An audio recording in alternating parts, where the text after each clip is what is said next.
अस्सलाम वालेकुम, मैं हूँ खालिद सईद और आप देख रहे हैं मेरा चैनल रुबात टीवी। नाज़रीन किराम, कहा जाता है कि वजूद ज़िन से है हुस्न कायनात में रंग औरत, जो कि इस पूरे मुआशरे का हुस्न और बका की ज़मानत है।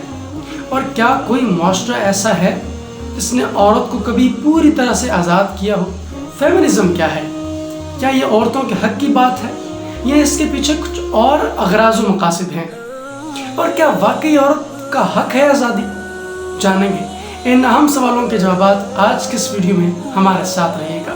नाज़रीन, जैसे इंसानों की तारीख़ बहुत पुरानी है, बिल्कुल इसी तरह इंसानी तहरीकों की तारीख़ भी बहुत पुरानी है। तहरीकें तब वजूद में आती हैं जब उनके पास कोई नज़रिया होता है और वो नज़रिया लेकर पूरी दुनिया में फैलना चाहते हैं और अपना नज़रिया घर घर तक पहुंचाना चाहते हैं। फेमिनिज़म के बेशक मकासद अच्छे होंगे, लेकिन क्या आपको पता है कि फेमिनिज़म की बेसिस कहाँ से आई है? फेमिनिज़म, जिसका मतलब है कि औरत और मर्द मुआशरे के दो अहम रुकन हैं और तमाम हुकूक में बराबर हैं। इसमें कोई शक नहीं कि औरत को भी उतना ही हक है मुआशरे में रहने का जितना कि एक मर्द को। अगर किसी कंपनी ने नौकरी ऑफर की हैं तो औरत और मर्द अगर दोनों एलिजिबल हैं तो दोनों के लिए वो नौकरियां हैं। मर्द या औरत में से किसी को तरजीह नहीं दी जा सकती, दोनों इक्वल हैं। ये बेसिक मतलब है फेमिनिज़म का।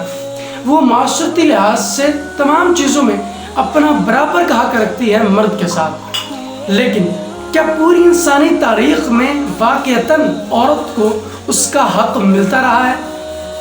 ऐसा बिल्कुल नहीं है। ये फ़लसफ़ा मशरिक़ का नहीं है, ये मगरिब से आया है। ऑस्ट्रेलिया के अंदर इस तहरीक पर इर्तिकाई मराहिल गुजरे और ये आगे बढ़ती चली गई।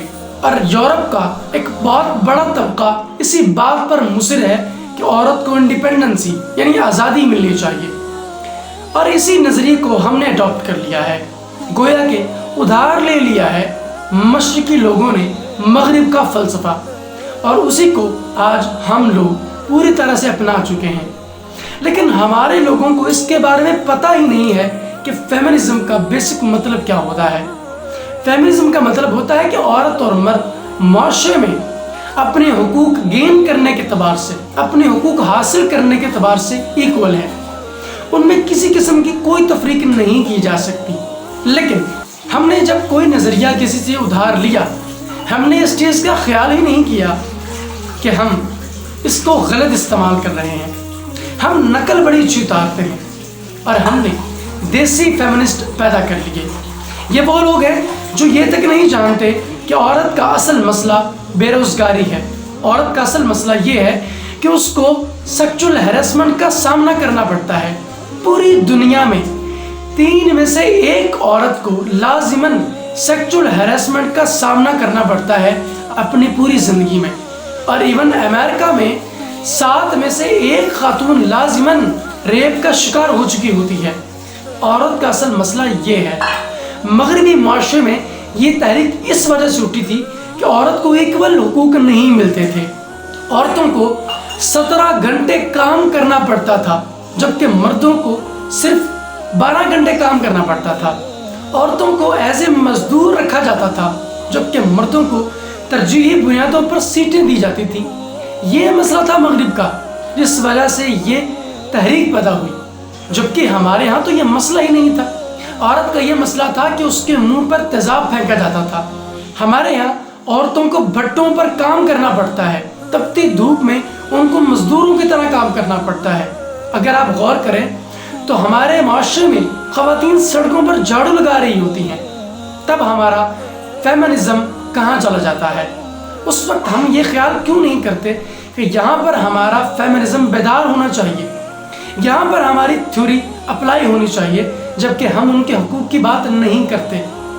ख़वातीन को बेवा या ओल्ड होम में भेज दिया जाता है, वहाँ पर हमारा फेमिनिज़म बेदार नहीं होता। थ्योरी का मतलब ये नहीं होता कि आप चंद एक लोगों पर अप्लाई करें। थ्योरी इंडिपेंडेंट होती है, हर एक पर अप्लाई होती है। अगर ख़वातीन के हुकूक की बात करनी है तो गरीब ख़वातीन के हुकूक की भी बात करें, जो अपने बच्चों का पेट पालती हैं सिर्फ सिलाई मशीन पर काम करके, जिनको ان کا پورا حق نہیں دیا جاتا، جن کو واقعتاً معاشرہ پست سمجھتا ہے۔ معاشرے میں پوری طرح سے سروائیو کرنا ان کے لیے مشکل ہو گیا ہے۔ ضرورت ہے ان کے لیے بات کرنے کی، جبکہ فیمنزم کسی اور طرف جا رہی ہے۔ ہمیں چاہیے کہ ہم پوری طرح لرن کریں کہ اصل میں عورت کے بیسک مسائل کیا ہیں، اور کیا واقعی ہم ان مسائل کا تدارک کر سکتے ہیں۔ اس فیمنزم کو اسلام کے دشمن ایک مقابل تحریک کے طور پر پیش کرتے ہیں۔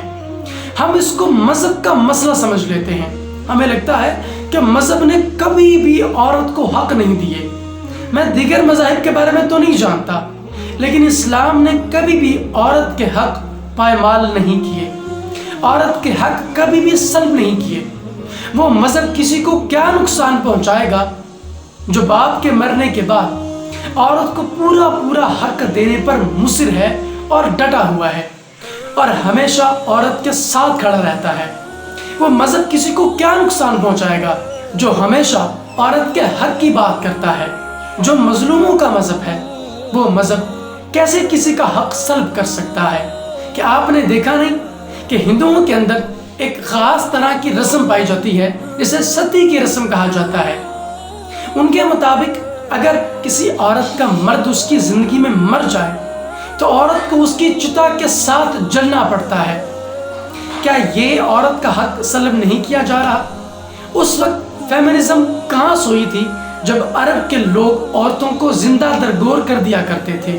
کیا آپ نے دیکھا نہیں کہ مغرب کے معاشرے کے اندر رومن کیتھولک اپنی چرچوں کے سامنے کھڑا کر کے خواتین کو زندہ جلا دیا کرتے تھے، اور ان کے نام نہاد پڑھے لکھے لوگ اسی خاتون کی جلتی ہوئی آگ سے ہاتھ سیکا کرتے تھے؟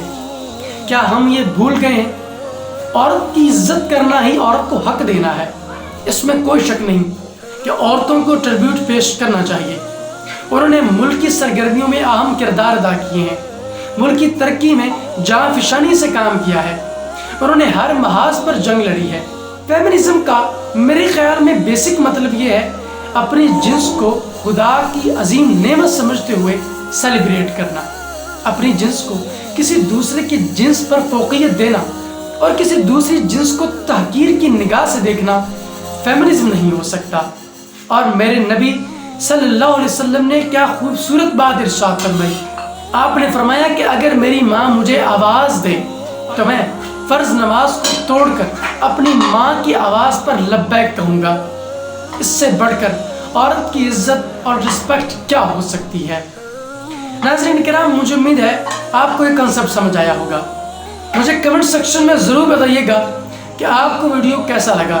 اب میں ملوں گا آپ سے ایک نئی اور انٹرسٹنگ ویڈیو میں، تب تک کے لیے اللہ حافظ۔